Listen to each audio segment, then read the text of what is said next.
How to enable fade in edits. In this video I'm going to show you how you can enable this effect. First of all, open the application.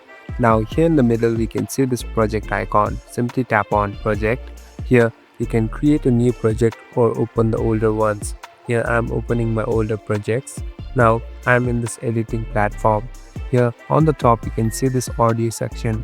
Now simply tap on the audio that you want to fade in. So here I have tapped on one.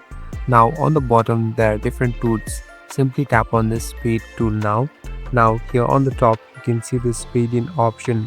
So you can fade it in and adjust the timer and the second. Just simply move this cursor and here on the right top tap on this tick button and you are done. Thank you for watching this video. I hope this video will help you.